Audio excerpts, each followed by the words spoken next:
যুদ্ধবিরতির পর প্রথমবার ভারত পাকিস্তান সামরিক পর্যায়ে আলোচনা। নয়াদিল্লিতে শীর্ষ কর্মকর্তাদের সঙ্গে মোদির বৈঠক। সংঘাতবিহীন রাত পার করল সীমান্তের মানুষ। সর্বশেষ জীবিত মার্কিন জিম্মিকে মুক্তি দেওয়ার ঘোষণা হামাসের। স্বাগত জানালেন ট্রাম্প। উত্তেজনার মধ্যেই 3 উপসাগরীয় দেশে সফরে যাচ্ছেন যুক্তরাষ্ট্রের প্রেসিডেন্ট। পরমাণু কর্মসূচি নিয়ে ফের পরোক্ষ বৈঠকে যুক্তরাষ্ট্র ইরান। ইউরেনিয়াম সমৃদ্ধকরণের বিষয়ে অনড় তেহরান। আলোচনার ভবিষ্যৎ অনিশ্চিত বলছেন বিশ্লেষকরা। এবং যুক্তরাষ্ট্র চীন বাণিজ্য যুদ্ধে নাটকীয় মোড়। 90 দিনের জন্য বর্ধিত শুল্ক স্থগিত করল ওয়াশিংটন বেইজিং। দুপক্ষই ট্যারিফ কমালো 115%।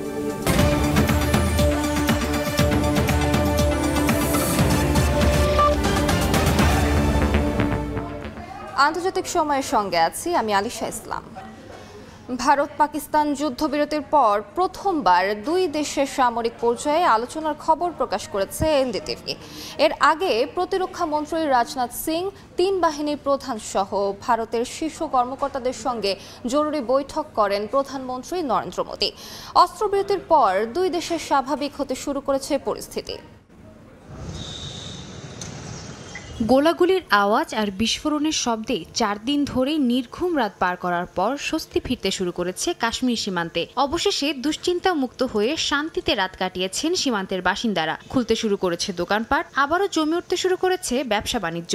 জীবন ও জীবিকা হারানোর উদ্বেগ কাটিয়ে হাসি ফুটেছে মানুষের মুখে। এরই মধ্যে ভারতের স্বাভাবিক হতে শুরু করেছে বিমান চলাচল। সংঘাতের কারণে বন্ধ থাকা ভারতের সীমান্তবর্তী 32টি বিমানবন্দরে পুনরায় শুরু হয়েছে কার্যক্রম।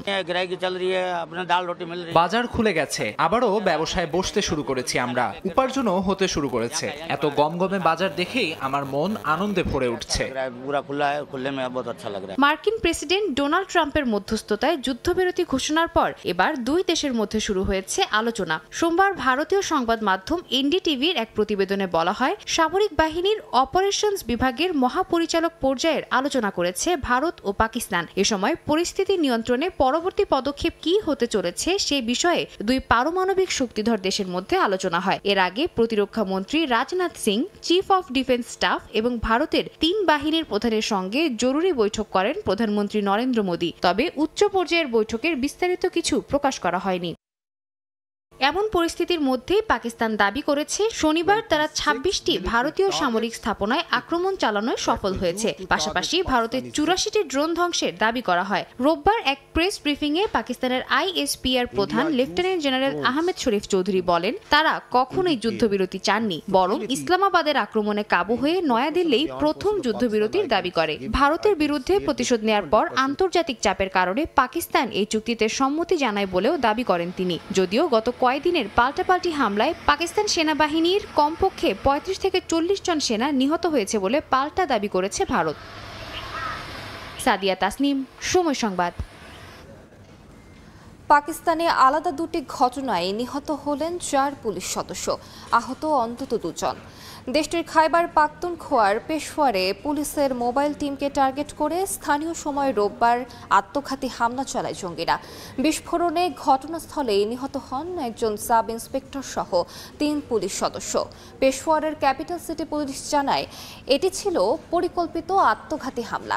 একই দিনে বেলুচিস্তানে একটি মসজিদের কাছে হামলাকারীরা গ্রেনেড ছুড়ে মারলে বন্দুকযুদ্ধে নিহত হন আরেক কনস্টেবল।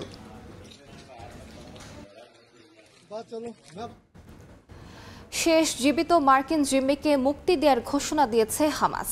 এক বিবৃতিতে বিষয়টি জানান সংগঠনটির মধ্যস্থতাকারী দলের প্রধান। হামাসের এমন সিদ্ধান্তকে স্বাগত জানিয়েছেন মার্কিন প্রেসিডেন্ট ডোনাল্ড ট্রাম্প। গাজা যুদ্ধ ইসরায়েল ইচ্ছাকৃতভাবে দীর্ঘায়িত করছে বলে মন্তব্য করেছেন ট্রাম্পের মধ্যপ্রাচ্য বিষয়ক বিশেষ দূত স্টিভ উইটকফ। এমনকি হামাসের সঙ্গে বন্দি চুক্তিতেও ইসরায়েল বাধা দিচ্ছে বলে অভিযোগ তার। এদিকে অবরুদ্ধ গাজায় ইসরায়েলি হামলায় গেল একদিনে আরও 40 ফিলিস্তিনি নিহত হয়েছেন। গাজা যুদ্ধ ইসরায়েল ইচ্ছাকৃতভাবে দীর্ঘায়িত করছে বলে মন্তব্য করেছেন মার্কিন প্রেসিডেন্ট ডোনাল্ড ট্রাম্পের মধ্যপ্রাচ্য বিষয়ক বিশেষ দূত স্টিভ উইটকফ। এমনকি হামাসের সঙ্গে বন্দি চুক্তিতেও ইসরায়েল বাধা দিচ্ছে বলে মত তার। তিনি বলেন, এখন যুদ্ধবিরতি ও বন্দি মুক্তির চুক্তি সবচেয়ে যৌক্তিক পদক্ষেপ। অন্যদিকে জার্মানির পররাষ্ট্রমন্ত্রী রোববার জেরুজালেমে এক সংবাদ সম্মেলনে বলেছেন, গাজার চলমান সংকট সামরিক শক্তি প্রয়োগ করে নয়, বরং কূটনৈতিক আলোচনার মাধ্যমেই সম্ভব। তিনি বলেন, ইসরায়েলের নিরাপত্তা নিশ্চিতে তাদের পাশে থাকবে জার্মানি। তবে তেল আবিব মানবতা বিরোধী কোনো পদক্ষেপ নিলে তার সমালোচনাও করবে বার্লিন। গাজায় যুদ্ধবিরতির বিষয়ে যুক্তরাষ্ট্রের সঙ্গে সরাসরি আলোচনা করছে হামাস। সেই প্রচেষ্টার অংশ হিসেবে মার্কিন ইসরায়েলি জিম্মি এডান আলেকজান্ডারকে মুক্তি দেয়া হবে বলে জানিয়েছে ফিলিস্তিনের স্বাধীনতাকামী সংগঠনটি। এক বিবৃতিতে হামাস জানায়, যুদ্ধবিরতি আলোচনা পুনরায় চালু এবং গাজা উপত্যকার বাসিন্দাদের কাছে সাহায্য ও ত্রাণ সরবরাহ পৌঁছানোর লক্ষ্যেই ওই জিম্মিকে মুক্তি দেয়া হবে। মার্কিন জিম্মি মুক্তি দেওয়ার ঘোষণাকে স্বাগত জানিয়েছেন যুক্তরাষ্ট্রের প্রেসিডেন্ট ডোনাল্ড ট্রাম্প। সামাজিক যোগাযোগ মাধ্যম ট্রুথ সোশ্যালে দেয়া এক পোস্টে তিনি বলেন, কাতার ও মিশরের মধ্যস্থতার ফলে এটি সম্ভব হচ্ছে। মার্কিন জিম্মি মুক্তি দেওয়ার বিষয়টি গাজা যুদ্ধের অবসান ঘটানোর প্রথম ধাপ হতে পারে বলেও আশাবাদ ব্যক্ত করেন ট্রাম্প। ফারহাদ চৌধুরী, সময় সংবাদ। মধ্যপ্রাচ্যে চলমান উত্তেজনার মধ্যেই মঙ্গলবার বিশ্বের 3 ধনী উপসাগরীয় দেশ সৌদি আরব, সংযুক্ত আরব আমিরাত এবং কাতার সফরে যাচ্ছেন মার্কিন প্রেসিডেন্ট ডোনাল্ড ট্রাম্প। গুঞ্জন উঠেছে, এই সফরে ফিলিস্তিনকে রাষ্ট্র হিসেবে স্বীকৃতি দিতে পারেন মার্কিন প্রেসিডেন্ট। এছাড়াও বিশ্লেষকরা বলছেন, 3 শক্তিশালী উপসাগরীয় অর্থনীতি বর্তমানে ট্রাম্প প্রশাসনের সঙ্গে সুসম্পর্ক গড়তে মরিয়া। তাই ট্রাম্পের সফর ঘিরে দেশগুলো নিরাপত্তা চুক্তি, প্রযুক্তি বিনিয়োগ এবং মধ্যপ্রাচ্যে প্রভাব বিস্তারে আলাদা ছক কষছে বলে মত তাদের। নানামুখী সংঘাতে জড়িয়ে মধ্যপ্রাচ্য, চলমান উত্তেজনার মধ্যেই 3 ধনী উপসাগরীয় দেশ সফরে যাচ্ছেন মার্কিন প্রেসিডেন্ট ডোনাল্ড ট্রাম্প। এর অংশ হিসেবে মঙ্গলবার প্রথমেই যাবেন সৌদি আরবে, এরপর পর্যায়ক্রমে যাবেন কাতার এবং সংযুক্ত আরব আমিরাতে। এই 3 ধনী দেশে ট্রাম্পের সফর নিয়ে শুরু হয়েছে নানা হিসেব নিকেশ। বিশ্লেষকরা বলছেন, সৌদি আরব, আমিরাত ও কাতার ট্রাম্প প্রশাসনের সঙ্গে সম্পর্ক গড়তে মরিয়া, আর তাই নিরাপত্তা চুক্তি, প্রযুক্তি বিনিয়োগ এবং মধ্যপ্রাচ্যে প্রভাব বিস্তার সহ বিভিন্ন ইস্যুতে আলাদা ছক কষছে দেশগুলো। সফরের প্রথম দিন মঙ্গলবার সৌদি আরবে যাবেন ডোনাল্ড ট্রাম্প। রাজধানী রিয়াদে অনুষ্ঠেয় উপসাগরীয় মার্কিন শীর্ষ সম্মেলনে ট্রাম্প ফিলিস্তিনকে রাষ্ট্র হিসেবে স্বীকৃতি দিতে পারেন বলে উপসাগরীয় কয়েকটি সূত্রের বরাতে জানিয়েছে বেশ কিছু গণমাধ্যম। এমনটা হলে হামাসকে ছাড়াই ফিলিস্তিন রাষ্ট্র প্রতিষ্ঠা পাবে বলে মনে করছেন বিশ্লেষকরা। এদিকে বাইডেনের আমলে ওয়াশিংটন রিয়াদ সম্পর্কে টানাপোড়েনের পর ট্রাম্প ক্ষমতায় আসায় আশার আলো দেখছে রিয়াদ। বিশ্লেষকদের মতে, যুক্তরাষ্ট্রের কাছে দেশটির চাওয়া সামরিক নিরাপত্তা চুক্তি, একটি বেসামরিক পারমাণবিক কর্মসূচিতে যুক্তরাষ্ট্রের অনুমোদন আর উচ্চ মূল্যের অস্ত্র কেনার প্রতিশ্রুতি। বিনিময়ে রিয়াদ যুক্তরাষ্ট্রকে দিতে চায় $600 বিলিয়ন বিনিয়োগ, যা আরও বাড়ানোর ইঙ্গিত দিয়েছে সৌদি আরব। তবে তেলের দাম কমিয়ে রাখার ট্রাম্পের চাপ রিয়াদের স্বপ্নে ছাই দিতে পারে এমন আশঙ্কাও রয়েছে। ট্রাম্পের পরবর্তী গন্তব্য কাতার। যুক্তরাষ্ট্রের সঙ্গে সবচেয়ে ঘনিষ্ঠ সামরিক সম্পর্ক কাতারের। আল উদেইদ ঘাঁটিতে যুক্তরাষ্ট্রের উপস্থিতি বাড়াতে নতুন চুক্তিও হয়েছে। তবে কাতার চায় সিরিয়ার ওপর থাকা সিজার আইন প্রত্যাহার হোক। এদিকে ট্রাম্প প্রশাসন কাতারের রাজপরিবারের পক্ষ থেকে একটি বোয়িং 747-8 বিমান উপহার হিসেবে গ্রহণ করতে যাচ্ছে বলে একটি সূত্রের বরাতে জানিয়েছে রয়টার্স। ট্রাম্প দায়িত্ব ছাড়ার পর এটি তার প্রেসিডেন্সিয়াল লাইব্রেরিতে দান করা হবে। বিমানটির দাম প্রায় $400 মিলিয়ন। কাতারের পর সংযুক্ত আরব আমিরাত সফর করবেন ট্রাম্প। এআই ও সেমিকন্ডাক্টরে বৈশ্বিক নেতৃত্ব দেয় আবুধাবির লক্ষ্য। যুক্তরাষ্ট্রে $1.4 ট্রিলিয়ন বিনিয়োগ পরিকল্পনা সামনে এনেছে আমিরাত। তবে বাধা হয়ে দাঁড়িয়েছে বাইডেন আমলের চিপ রপ্তানির নিষেধাজ্ঞা। ট্রাম্পের সফরে সেই নিষেধাজ্ঞা তুলে নেয়ার কথা বলা হচ্ছে, যা আমিরাতের জন্য হবে বড় কূটনৈতিক জয়। রাইসা জান্নাত, সময় সংবাদ। পরমাণু কর্মসূচির সমৃদ্ধিকরণ বিষয়ে ওমানের ৪র্থ দফায় পরোক্ষ বৈঠক করেছে ইরান ও যুক্তরাষ্ট্র। আঞ্চলিক উত্তেজনার মধ্যে মার্কিন প্রেসিডেন্ট ট্রাম্পের মধ্যপ্রাচ্য সফরের ঠিক আগে এই আলোচনা সম্ভাব্য সমঝোতার আভাস দিলেও ইরান এখনও সমৃদ্ধকরণ নিয়ে অনড়। শান্তিপূর্ণ গবেষণার অধিকার থেকে তারা এক চুলও সরবে না বলে হুঁশিয়ারি দিয়েছে তেহরান। বিশেষজ্ঞরা বলছেন, সময়ের চাপ, অভ্যন্তরীণ অস্থিরতা এবং যুদ্ধবিরতির পরিস্থিতি মিলিয়ে আলোচনার ভবিষ্যৎ এখনও অনিশ্চিত। স্থানীয় সময় রোববার ওমানের রাজধানী মাস্কটে সরাসরি ও পরোক্ষ আলোচনায় বসে ইরান ও যুক্তরাষ্ট্র। 3 ঘণ্টা ব্যাপী এই আলোচনার নেতৃত্বে ছিলেন ইরানি পররাষ্ট্রমন্ত্রী আব্বাস আরাকচি ও মার্কিন দূত স্টিভ উইটকফ। যদিও তেহরান দাবি করেছে আলোচনা হয়েছে একান্তই পরোক্ষভাবে। ওমানি পররাষ্ট্রমন্ত্রী বদর আল বুসাইদি একাধিকবার বার্তা আদান প্রদানের ভূমিকা পালন করেছেন। ইরানের ইউরেনিয়াম সমৃদ্ধকরণ ইস্যু নিয়ে আলোচনা চলে প্রতিনিধিদের মধ্যে। পরমাণু ইস্যুতে 4র্থ দফার এই বৈঠকে উঠে আসে দুই দেশের পাল্টাপাল্টি বক্তব্য। যুক্তরাষ্ট্র বলছে প্রযুক্তিগত বিষয়ে কাজ এগিয়ে নেওয়ার বিষয়ে সম্মতি হয়েছে। অন্যদিকে ইরান জানিয়েছে আলোচনা কঠিন তবে কার্যকর ছিল। যুক্তরাষ্ট্র চায় নাতাঞ্জ, ফোর্ডো ও ইস্পাহান 3টি কেন্দ্রীয় স্থাপনা সহ সবকিছু বন্ধ হোক, কিন্তু তেহরান বলছে এই কর্মসূচি ইরানের পরমাণু বিজ্ঞানীদের রক্তের ফসল, আর এতে আপোষের কোনো সুযোগ নেই। কিছু মাত্রা নির্ধারণে আগ্রহ দেখালেও সমৃদ্ধকরণ পুরোপুরি বন্ধ করার কথা মানছে না তেহরান। আলোচনার ঠিক পরপরই তেহরানে মন্ত্রিসভার বৈঠকে মুখ খোলেন প্রেসিডেন্ট মাসুদ পেজেশকিয়ান। বলেন ইরান কোনো পারমাণবিক অস্ত্র চায় না, তবে কৃষি, চিকিৎসা ও শিল্পে পারমাণবিক প্রযুক্তির শান্তিপূর্ণ ব্যবহারে তেহরান অনড় থাকবে বলে জোর দেন তিনি। কাকুলি আখতার, সময় সংবাদ। পাল্টাপাল্টি শুল্ক আরোপ করে বিশ্ব অর্থনীতিকে টালমাটাল করে এবার বাণিজ্য যুদ্ধ অবসানের আভাস দিচ্ছে ওয়াশিংটন ও বেইজিং। আগামী 90 দিনের জন্য উভয় পক্ষই শুল্ক স্থগিতের সিদ্ধান্ত নিয়েছে, যা কার্যকর হবে আগামী 14 মে থেকে। বিশ্বের বৃহত্তম 2 অর্থনীতির দেশে শুল্ক স্থগিতের খবরে তেজিভাব দেখা গেছে পুঁজিবাজারেও। একই সঙ্গে বাড়ছে ডলার ও চীনা মুদ্রা ইউয়ানের মানও। বাণিজ্য ঘাটতি আছে এমন দেশগুলো থেকে আমদানিতে গেল এপ্রিলে উচ্চ শুল্ক চাপিয়ে দেয় যুক্তরাষ্ট্র, পরে তা স্থগিতও করা হয়। তবে চীনের ক্ষেত্রে ছিল ব্যতিক্রম। বড় দুই শক্তির পাল্টাপাল্টি শুল্ক আরও বিশ্ব অর্থনীতিকে টালমাটাল করে দেয়। উভয় দেশের মধ্যকার বাণিজ্য যুদ্ধ ঝুঁকির মুখে ফেলে দেয় পুঁজি বাজারকেও। এবারে পাল্টাপাল্টি শুল্ক স্থগিতের বিষয়ে একমত হয়েছে ওয়াশিংটন ও বেইজিং। সুইজারল্যান্ডের জেনেভায় অনুষ্ঠিত 2 দিনের বৈঠক শেষে বাণিজ্য আলোচনাকে ফলপ্রসূ বলে উল্লেখ করেছেন যুক্তরাষ্ট্রের অর্থমন্ত্রী স্কট বেসেন্ট। বৈঠকের সিদ্ধান্ত অনুযায়ী আগামী 90 দিনের জন্য উভয় পক্ষই একে অপরের ওপর আরোপিত শুল্ক 115% কমাবে, যা কার্যকর হবে আগামী 14 মে থেকে। এতে চীনা পণ্যে মার্কিন শুল্ক থাকছে 30% এবং মার্কিন পণ্যে চীনের শুল্ক থাকছে 10%। তবে বহাল থাকছে ফ্যান্টানাইলের ওপর আরোপ করা শুল্ক হার। এছাড়া দুই দেশ অর্থনৈতিক ও বাণিজ্য সম্পর্ক নিয়ে আলোচনা চালিয়ে যেতে একটি ব্যবস্থা প্রতিষ্ঠা করার সিদ্ধান্ত নিয়েছে। পরবর্তী আলোচনা মার্কিন যুক্তরাষ্ট্র, চীন অথবা অন্য কোনো দেশে অনুষ্ঠিত হতে পারে বলে জানিয়েছে বিবিসি।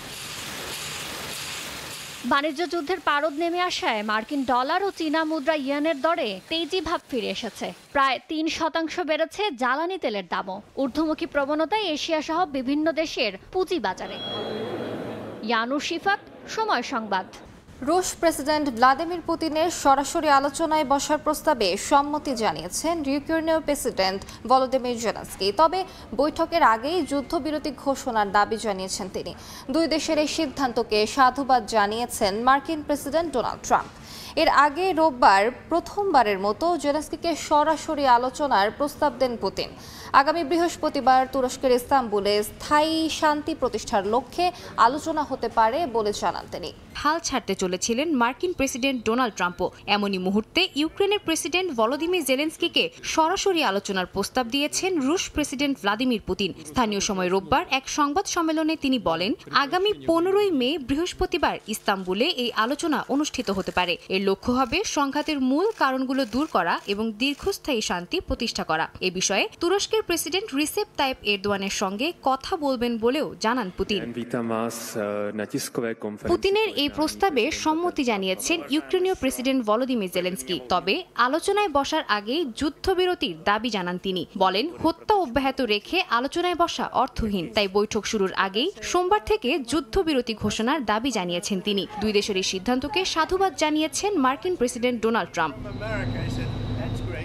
এর আগে ইতিহাসে প্রথমবারের মতো ইউক্রেনে একসঙ্গে পা রাখেন ইউরোপের 4 প্রধান দেশের শীর্ষ নেতা। যুক্তরাজ্য, ফ্রান্স, জার্মানি ও পোল্যান্ডের নেতারা কিয়েভে দাঁড়িয়ে রুশ প্রেসিডেন্ট ভ্লাদিমির পুতিনকে স্পষ্ট ভাষায় জানিয়ে দেন সোমবারের মধ্যে যুদ্ধ থামাতে হবে, নইলে অস্ত্র ও নিষেধাজ্ঞার ঝড় বইবে বলেও হুঁশিয়ারি দেন তারা। এ সময় ইউক্রেনের প্রেসিডেন্ট ভলোদিমির জেলেনস্কির সঙ্গে নেতারা একসঙ্গে ফোন করেন মার্কিন প্রেসিডেন্ট ডোনাল্ড ট্রাম্পকে। ফোনালাপের পর সম্মেলনে জেলেনস্কি জানান, এই যুদ্ধবিরতি আকাশ, সমুদ্র ও স্থল সবকিছুর জন্যই প্রযোজ্য। রাশিয়া যদি না মানে তাহলে ব্যাংক ও জ্বালানি খাতে আরও নিষেধাজ্ঞা আসবে বলে হুঁশিয়ারি দেন তিনি। মূলত এরপরই ইউক্রেনকে সরাসরি আলোচনার প্রস্তাব দেয় রাশিয়া। সাদিয়া তাসনিম, সময় সংবাদ। প্রেসক্রিপশন ওষুধের দাম কমাতে একটি নির্বাহী আদেশে সই করার ঘোষণা দিয়েছেন মার্কিন প্রেসিডেন্ট ডোনাল্ড ট্রাম্প। ঘোষণা দিলেন, প্রথমবারের মতো ন্যায্য মূল্যে ওষুধ কিনবে আমেরিকানরা। রোববার নিজের সামাজিক যোগাযোগ মাধ্যম ট্রুথ সোশ্যালে এক পোস্টে মার্কিন প্রেসিডেন্ট জানান, সোমবার একটি নির্বাহী আদেশে সই করবেন তিনি। এর ফলে ওষুধের দাম 80% পর্যন্ত কমবে। প্রেসক্রিপশন দেখিয়ে 30 থেকে 80% পর্যন্ত কম দামে সেই ওষুধ কিনতে পারবেন ক্রেতারা। প্রেসিডেন্ট ট্রাম্প বলেন, বিশ্বব্যাপী মূল্য সমতা আনতেই এই উদ্যোগ।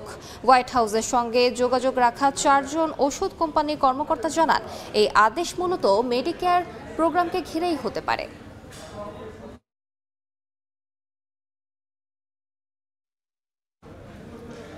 যুক্তরাষ্ট্রের মিলওয়াকিতে একটি বহুতল ভবনে আগুনে 4 জন নিহত হয়েছেন। আহত হয়েছেন আরও বেশ কয়েকজন। মা দিবসের দিন স্থানীয় সময় সকাল 8টায় এই আগুনের উৎপত্তি। দ্রুত তা বিভিন্ন তলায় ছড়িয়ে পড়ে। এতে 85 ইউনিটের আবাসিক ভবনটি বসবাসের অযোগ্য হয়ে পড়ে। সরিয়ে নিয়ে যাওয়া হয় প্রায় 200 বাসিন্দাকে। খবর পেয়ে ঘটনাস্থলে পৌঁছে প্রায় 30 জন আটকে পড়া বাসিন্দাকে উদ্ধার করে দমকল বাহিনী। তবে আগুনের উৎস এখনও জানা যায়নি বলে জানান তারা। তুরস্কের সরকারের সঙ্গে দীর্ঘদিনের সংঘাতের অবসান ঘটানোর লক্ষ্যে অস্ত্র পরিত্যাগ ও দলবিলুপ্তির ঘোষণা দিয়েছে কুর্দিস্তান ওয়ার্কার্স পার্টি পিকেকে। সোমবার ফিরাত নিউজ এজেন্সির বরাত দিয়ে এক প্রতিবেদনে এই তথ্য জানিয়েছে আল জাজিরা। এজেন্সিটি পিকেকের ঘনিষ্ঠ বলে পরিচিত। ইরাকের উত্তরাঞ্চলে সংগঠনটির গুরুত্বপূর্ণ কংগ্রেসের পর এই ঘোষণা দেওয়া হলো। পিকেকে জানিয়েছে তারা একটি নতুন শান্তি উদ্যোগ গ্রহণ করেছে, যার লক্ষ্য আঙ্কারার সঙ্গে দীর্ঘমেয়াদে স্থিতিশীলতা ও শান্তিপূর্ণ সহাবস্থান নিশ্চিত করা। আরও দাবি করা হয়, তারা স্বেচ্ছায় এই সিদ্ধান্ত নিয়েছে যাতে রক্তপাত বন্ধ হয় এবং কুর্দিদের সাংবিধানিক অধিকার আদায় করা যায়। কাবুলে চীন, পাকিস্তান ও আফগানিস্তানের ত্রিপক্ষীয় বৈঠক অনুষ্ঠিত হয়েছে, যা দক্ষিণ এশিয়ার ভূ রাজনীতিতে যোগ করেছে নতুন মাত্রা। আফগান পররাষ্ট্রমন্ত্রী আমির খান মুত্তাকির আমন্ত্রণে এক টেবিলে বসেন চীনের বিশেষ দূত ইউ জিয়াওয়াং এবং পাকিস্তানের প্রতিনিধি মোহাম্মদ সাদিক। আলোচনার কেন্দ্রবিন্দুতে ছিল আঞ্চলিক নিরাপত্তা, অর্থনৈতিক সংযোগ ও কৌশলগত পুনর্বিন্যাস। বৈঠকে চীন পাকিস্তান অর্থনৈতিক করিডোর সিপিইসির সম্প্রসারণ আফগানিস্তান পর্যন্ত বাড়ানোর বিষয়ে একমত হয় 3 দেশ। মার্কিন প্রেসিডেন্ট ডোনাল্ড ট্রাম্পের বিতর্কিত শরণার্থী পরিকল্পনার আওতায় দক্ষিণ আফ্রিকার 49 শ্বেতাঙ্গ যুক্তরাষ্ট্রের উদ্দেশ্যে রওনা হয়েছেন। রোববার জোহানেসবার্গের ওআর ট্যাম্বো আন্তর্জাতিক বিমানবন্দর থেকে যাত্রা শুরু করে শরণার্থীরা ওয়াশিংটন ডিসির ডালাস আন্তর্জাতিক বিমানবন্দরে পৌঁছালে সেখান থেকে তারা পুনর্বাসন করা হবে টেক্সাসে। এই দলটি ট্রাম্প প্রশাসনের বিশেষ বিবেচনায় নেয়া শ্বেতাঙ্গ সংখ্যালঘু শরণার্থী পরিকল্পনার প্রথম ব্যাচ। গেল ফেব্রুয়ারিতে এক নির্বাহী আদেশে ট্রাম্প বলেন, শুধুমাত্র তারা শরণার্থী হতে পারবেন যারা যুক্তরাষ্ট্রে পুরোপুরি একীভূত হতে সক্ষম। দক্ষিণ আফ্রিকায় ডাকাতের হামলায় 2 প্রবাসী বাংলাদেশি নিহত হয়েছেন। স্থানীয় সময় শনিবার রাতে কেপটাউনের কাছে বুস্টার এলাকায় নিজের দোকানে কাজ করছিলেন কাউসার আহমেদ রাজু। হঠাৎ সেখানে ঢুকে পড়ে একদল ডাকাত, অতর্কিতভাবে গুলি চালিয়ে হত্যা করে তাকে। একই রাতে ইস্টার্ন কেপ প্রদেশের মাকাতুমা এলাকায় নিহত হন কামাল হোসেন নামের আরেক প্রবাসী বাংলাদেশি। ফিলিপিন্সে শুরু হয়েছে মধ্যবর্তী নির্বাচনের ভোট গ্রহণ। এবার ভোট দিচ্ছেন প্রায় 6,80,00,000 মানুষ। সকাল 7টা থেকে সন্ধ্যা 7টা পর্যন্ত চলবে ভোট গ্রহণ। এই নির্বাচনে প্রেসিডেন্ট মার্কোস জুনিয়রের সমর্থিত প্রার্থীদের মুখোমুখি হয়েছেন ভাইস প্রেসিডেন্ট সারা দুতের্তের ঘনিষ্ঠ প্রার্থীরা। সারা দুতের্তের বিরুদ্ধে রাষ্ট্রীয় তহবিল অপব্যবহারের অভিযোগে তাকে অপসারণের পরিকল্পনা করছে মার্কোসপন্থীরা। সিনেটের 12টি আসন নির্ধারণ করবে অভিশংসন প্রচেষ্টা কতটা এগোবে।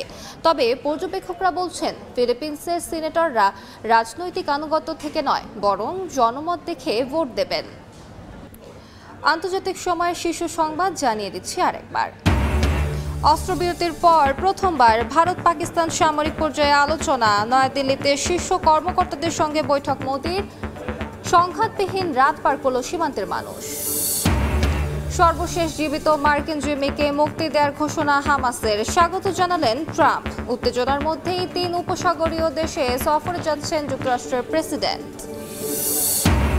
এবং যুক্তরাষ্ট্র চীন বাণিজ্য যুদ্ধে নাটকীয় মোড়। 90 দিনের জন্য বর্ধিত শুল্ক স্থগিত করল ওয়াশিংটন বেইজিং। দুপক্ষই ট্যারিফ কমালো 115%।